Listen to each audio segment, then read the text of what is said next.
Well, no, that's a little dramatic. Let's start here.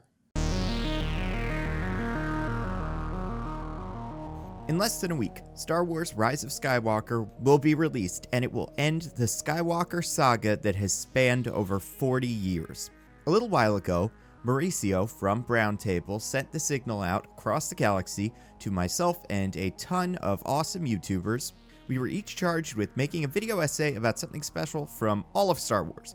Movies, games, books, comics, TV shows, and we would release all of these videos at the same time under the banner Star Wars Defined. And then you would make your own video, add it to the playlist, and then we'd all just celebrate and enjoy Star Wars together.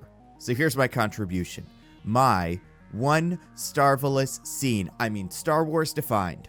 So originally I was planning to talk about my favorite Star Wars character, Grand Moff Tarkin. Although, real quick, if we just take a second. Peter Cushing set an impossibly high bar for secondary Star Wars villains.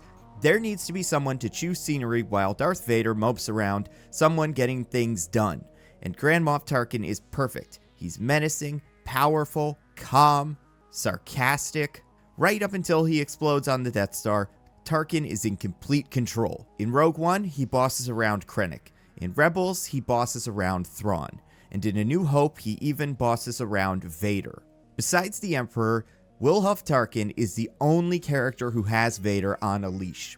And the Star Wars movies now have a storied history of British villains, or at least non-Americans, from guys like the criminally underrated Dryden Voss to the bombastically beautiful Captain Kennedy. The Star Wars movies are a great place for classy British actors to have fun, and they have Peter Cushing to thank for that. It was a fabulous performance made even more wonderful by the fact that he did it in slippers. But that's not what I want to talk about in this video, so feel free to put away your Grand Moff Tarkin action figure with floating torture sphere droid thingy and take out something different, because over the last few weeks, I have fallen in love with a little show called The Mandalorian. And I felt a duty to represent its Star Wars splendor in this project, not just because my name is Nando V Movies and my Twitter name has been changed to The Nandalorian and then Mando V Movies, because if that was true, I would be doing a scene about Lando Calrissian, the other best character in the Star Wars universe, but no, it's just because I love this show. I think The Mandalorian is reading my diary. It's everything I've ever wanted from a Star Wars show. A captivating story, gorgeous production design, and Werner Herzog doing the Lord's work as the series' non-American villain. It's thrilling, it's funny, it's dirty, and it has heart. And I think it's able to be all of those things because of something it shares with the best Star Wars stories: structure. Now look, I'm not talking about structure in terms of rigidity, some sort of lack of creative vision. I am in awe of how well Star Wars has used standard storytelling structure as a foundation on which to build unique and engaging stories. A New Hope is perfect at it. The script is so tight. It so elegantly employs the 3-act storytelling structure that A New Hope is often referenced in screenwriting books and essays as the gold standard. And Mandalorian follows in A New Hope's footsteps, not only using the 3-act structure around which to organize episodes, but even individual scenes. And I'd like to look at one scene in particular, and explain why I believe it might be the most concise example of the 3-act structure I've ever seen.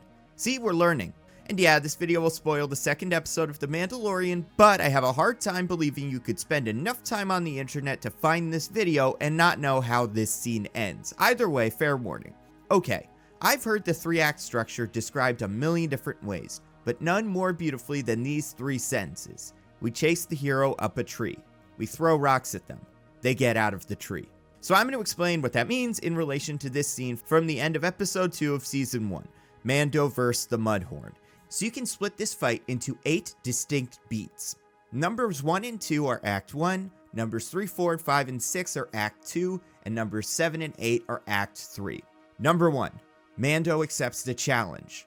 He goes into the cave, he takes his first step, unprepared, foolhardy, overconfident, fearless, but brave. He does what needs to be done. So we're going to demonstrate some of his characteristics here, what the Mandalorian is like, and why he's doing what he's doing. Beat 2, the Mudhorn fights back. What Mandalorian learns is that the challenge is bigger than he anticipated. We're seeing a crack in his armor. Because one thing that's great about Mando, which is something that he's called, by the way, if you haven't seen the show, is he is good at one thing: walking into a room and shooting everybody. Whenever he has to solve a problem outside of that specific situation, he fails miserably. He isn't particularly tactical. He's able to improvise, but he doesn't plan ahead. He doesn't set traps or anything like that. He goes in guns blazing. His character flaws get him in trouble. So then beat 3, Mando's rifle jams. Things are getting worse. We're throwing rocks at him. This is the beginning of Act 2. His best plan, shooting the Mudhorn with the disintegrator rifle, has failed. And Mando gets hit, he loses the rifle, and he is forced to improvise. Beat 4. This is very important. The midpoint of the fight, Mando saves Baby Yoda. The Mudhorn goes for Yoda. Mando might be able to get his rifle, but Mando makes an effort to save Yoda. And we know that he only has to bring Baby Yoda back dead or alive. So, a bounty hunter with lesser morals would maybe use this moment as a distraction so that he could get his rifle and kill the Mudhorn. But Mando instinctually does the right thing. We've already demonstrated his flaws, now we're going to demonstrate his values. So then we're in beat 5, the second half of Act 2. Mando tries everything. The flamethrower doesn't work. The grappling cable makes things worse. Big rocks are getting thrown at Mando, and he's running out of options. Then beat 6, the end of Act 2, all is lost. Mando has no weapons. He takes out his knife. He is shaking. He is on his last legs. He realizes that it's over, that he's still gonna try one last thing so he can maybe save Baby Yoda before he is inevitably killed. But then, beat 7, the beginning of Act 3, we are going to get Mando out of the tree, because the right decision he made earlier pays off. Baby Yoda saves Mando. If Mando killed Baby Yoda, or he didn't save him earlier, he would be dead. Because Mando did the right thing, everything worked out. The universe, or the Force, or whatever, rewards Mando, and Mando didn't expect it. He didn't save Baby Yoda because he thought Baby Yoda might be useful in the fight. He saved Baby Yoda because it's the right thing to do. Number 8, Mando kills the Mudhorn. Everything is okay. He gets the egg, suka suka suka, and that's all you need. It's simple, yet effective. And that's what I love about Star Wars, how it utilizes structure to elevate story. Even something simple, like a fight between a man and this rhino thing, becomes a complicated struggle filled with tension and emotion. And for that reason, this is probably my favorite individual scene that the series has produced so far. And why storytelling supported by solid structure is something that I believe defines Star Wars. So that's me. Now, go find all of the other videos in the Star Wars Defined series, and if you're so inclined, make your own.